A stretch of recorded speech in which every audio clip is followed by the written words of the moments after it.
Miss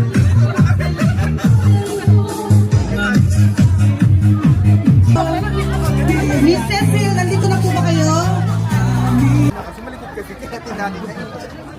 Hampil ko and Hanpil. Yung pong magsasabit ng tickets in 5 minutes po sa staff booth.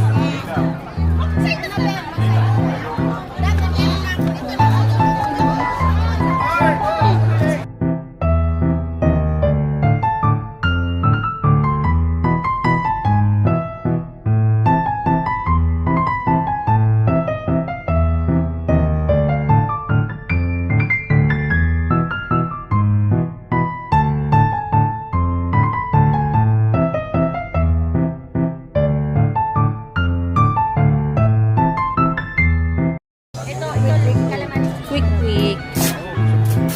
Nabalog ka mo kayo na quick. Pwede matanis. Ipikit po natin ating mga mata. Mahal namin dakilang lumikha.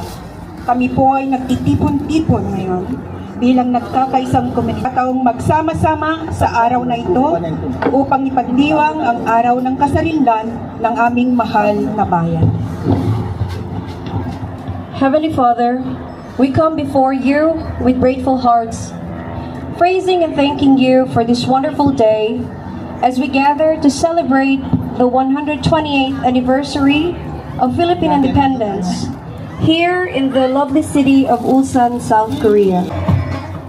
Magandang umaga sa inyong lahat. Ako po si Geoffrey. Ako po si Jen. At ako naman po si Cecil. Bakit ba natin ipinagdiriwang ang Independence Day every year kahit saang lupalop ng mundo tayo? Of course, pinagdiriwang natin because hindi natin nakakalimutan ang ating roots that we are Filipinos kahit saan man tayo mapunta.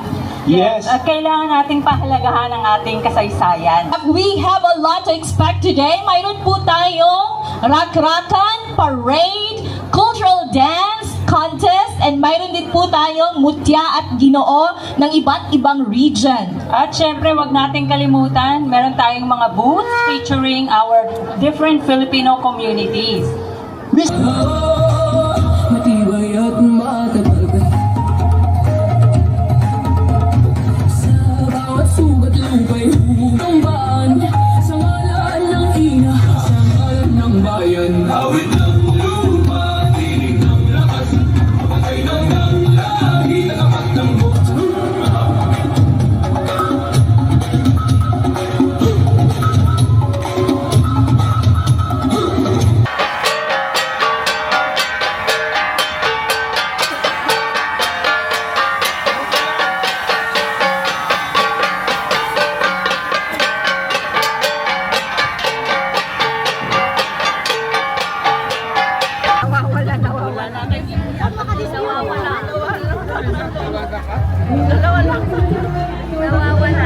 Nawawala ang init-init sa mundo.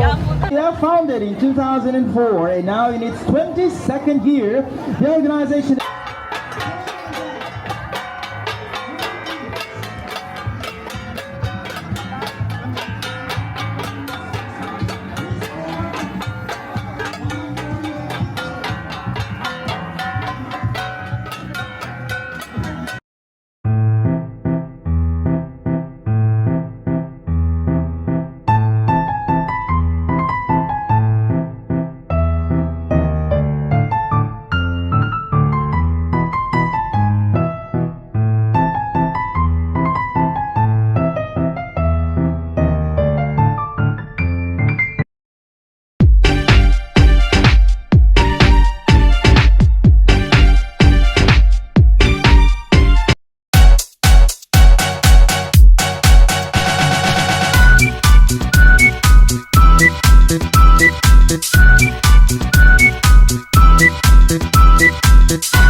Once again, Labutya at Pinoon KFC.